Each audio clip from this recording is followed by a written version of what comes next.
You're not going to believe what I'm about to show you. And I know, everyone says that, but this time I mean it because what happened on Monday Night Raw wasn't just shocking, it was a complete betrayal of everything we thought we knew about loyalty in professional wrestling. For 20 years, we watched one of the most iconic partnerships in sports entertainment history, and in a matter of seconds, it all came crashing down in the most brutal, disrespectful way imaginable. Brock Lesnar, the beast incarnate, the man who Paul Heyman built into a legitimate monster, the guy who became a multi-time world champion because of Heyman's genius, actually raised his hand and slapped his advocate across the face on live television. And before you start typing in the comments that this is all scripted and it doesn't matter, let me stop you right there because the implications of this moment go far beyond what happened in that ring. This isn't just about a slap. This is about respect, this is about loyalty, this is about everything that's wrong with how WWE treats its legends, and honestly, after watching this unfold, I'm genuinely angry about what this means for the future of storytelling in wrestling. So buckle up, because we're going deep into why this moment might actually be one of the worst creative decisions WWE has made in years, and trust me, by the end of this video, you're either going to completely agree with me or you're going to think I've lost my mind, but either way, you need to hear this. Let me paint the picture for you. Monday Night Raw, the arena is packed, the crowd is electric, and out comes Paul Heyman. Now, if you've been watching wrestling for any length of time, you know that when Paul Heyman has a microphone, magic is about to happen. The man is quite literally the best talker in the history of professional wrestling, and I don't say that lightly. We're talking about someone who can make you believe in anything, who can turn a nobody into a somebody with just his words, who has been the voice of the voiceless and the advocate for the most dangerous men to ever step foot in a WWE ring. He walks out there with that cocky smirk on his face, and you know he's about to cut a promo that's going to get people talking. He starts talking about his client Brock Lesnar, hyping him up the way only Paul Heyman can, reminding everyone that Brock is the most dominant force in all of sports entertainment, that he's a former UFC heavyweight champion, that he's conquered the Undertaker's streak, that he's everything that matters in professional wrestling. And then it happens. Brock Lesnar's music hits. That unmistakable sound that makes your stomach drop because you know something intense is about to go down. The beast walks out, and immediately you can tell something is different.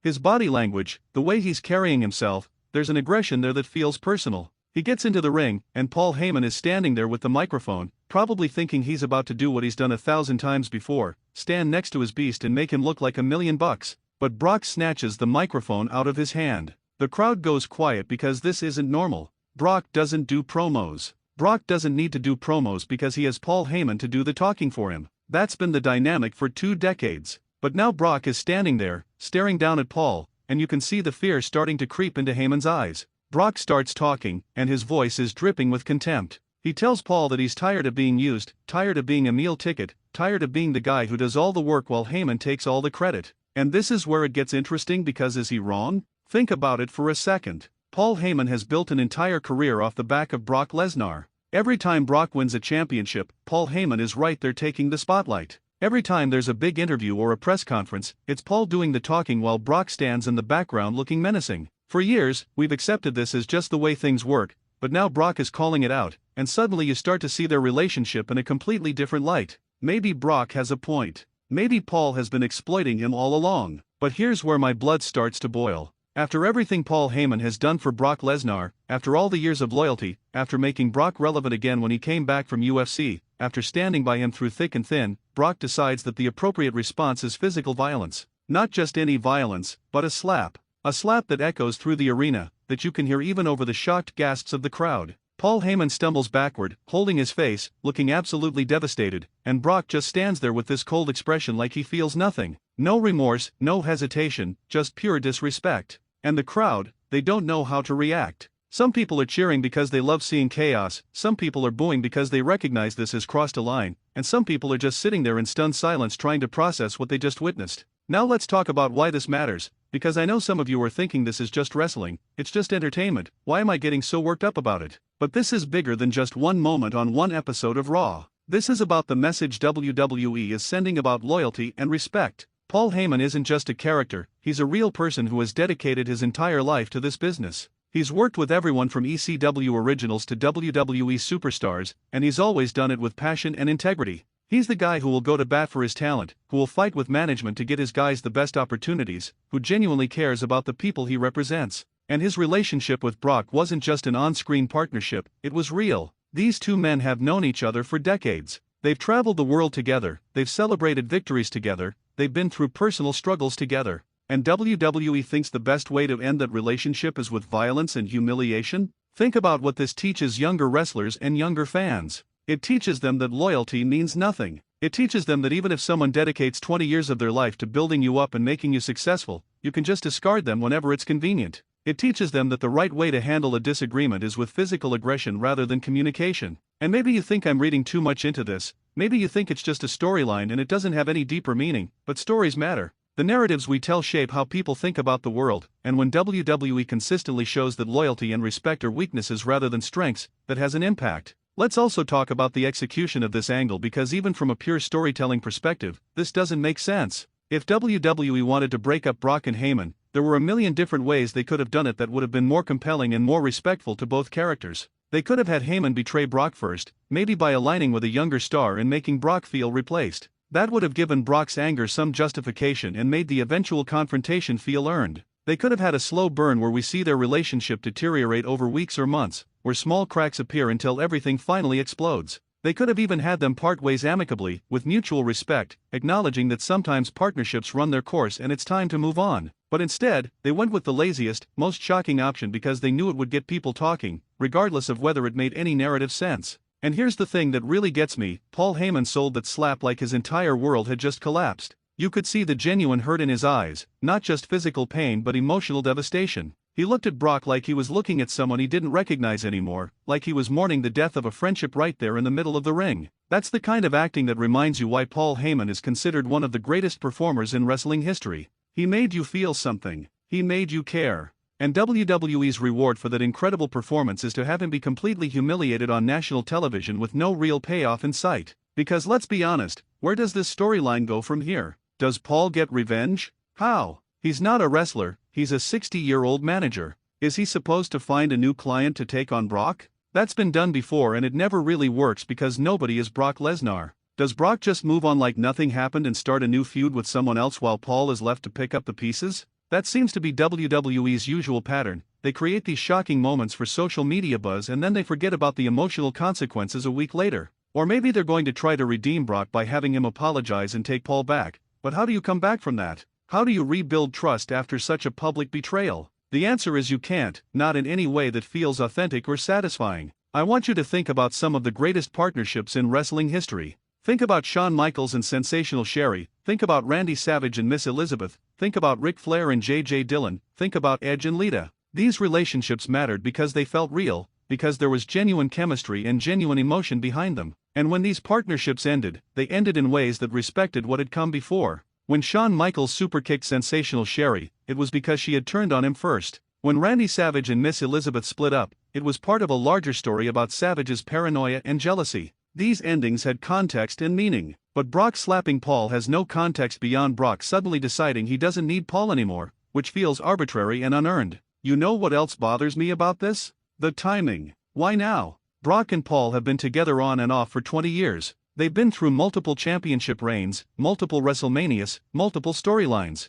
What specifically happened to make Brock snap at this particular moment? WWE hasn't given us any real explanation beyond vague accusations about Paul using Brock, which doesn't track with anything we've seen on television. If Paul was exploiting Brock, wouldn't we have seen evidence of that building up? Wouldn't there have been moments where Paul prioritized his own interests over Brock's? But we haven't seen that. What we've seen is Paul doing exactly what a manager is supposed to do, hyping up his client and making him look like the most dangerous man on the planet. So this sudden turn feels completely manufactured, like WWE came up with the idea for the slap first and then tried to reverse engineer a reason for it to happen. And let's address the elephant in the room. This is clearly setting up something for WrestleMania or some other major pay-per-view. WWE doesn't do shocking moments like this without a plan to capitalize on them financially. So they're going to drag this out for months. They're going to tease reconciliation and then pull it away. They're going to have Paul cut emotional promos about betrayal and trust, and eventually we're going to get some kind of match or confrontation that's supposed to give us closure. But here's my prediction, that closure is going to feel hollow because the foundation of this story is rotten. When you start with a moment that doesn't make sense and doesn't respect the history of the characters involved, you can't build to a satisfying conclusion. It's like trying to construct a house on quicksand. It doesn't matter how good the architecture is if the foundation is unstable.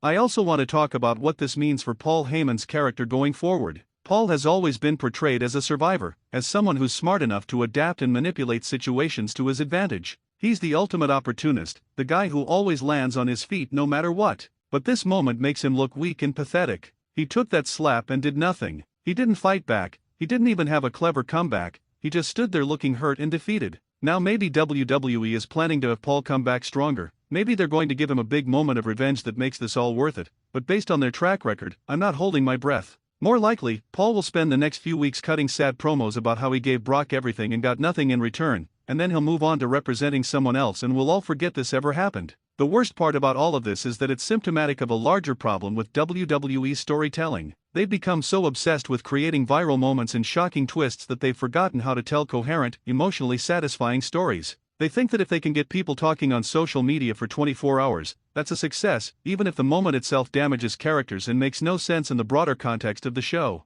And sure, people are talking about the slap. It's trending on Twitter, it's all over wrestling news sites, people are making reaction videos and debating whether it was a good move or a bad move. So from WWE's perspective, mission accomplished. But what about 3 months from now when nobody remembers or cares about this storyline because it never went anywhere meaningful? What about the long-term damage to these characters' credibility and the erosion of trust between WWE and the audience? I keep coming back to the image of Paul Heyman's face after that slap. The shock, the hurt, the betrayal. That's what great wrestling moments are made of, genuine emotion that makes you feel something. But instead of building to that moment in a way that honored the history between these two men, WWE just threw it at us out of nowhere for cheap shock value. And that's disrespectful not just to Paul and Brock, but to us as fans who have invested our time and emotion into following their story for 2 decades. We deserved better than this. Paul Heyman deserved better than this. Even Brock Lesnar deserved better than being turned into a villain with no real motivation or depth. Look, I understand that wrestling is a business and that sometimes you have to make controversial decisions to generate interest and sell tickets.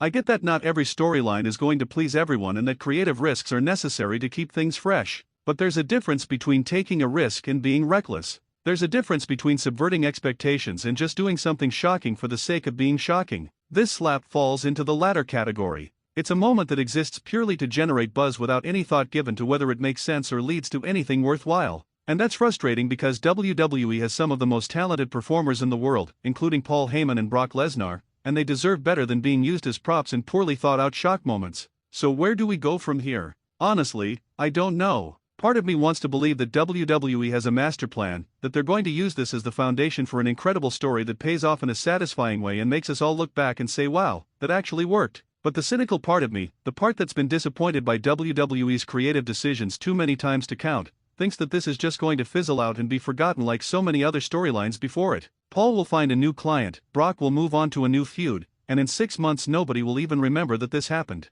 And that would be the biggest tragedy of all, that such a potentially significant moment in wrestling history is squandered because WWE couldn't be bothered to put in the work to make it matter. But here's what I want you to do. I want you to let WWE know how you feel about this. If you hated it, tell them. If you loved it, tell them that too. The only way things change is if we as fans make our voices heard. Comment below and let me know your thoughts. Do you think this was brilliant storytelling or a terrible mistake? Do you think Paul Heyman deserves an apology or do you think Brock was justified? And most importantly, where do you think this storyline is headed? Because at this point, your guess is as good as mine. Make sure you like this video and share it with your friends, especially the ones who are also passionate about wrestling, because we need to have this conversation. We need to hold WWE accountable for the stories they tell and the way they treat their performers and their fans. This isn't just about one slap on one episode of Raw. This is about the future of wrestling and whether we're okay with shock value replacing genuine storytelling. Thanks for watching, and I'll see you in the next one.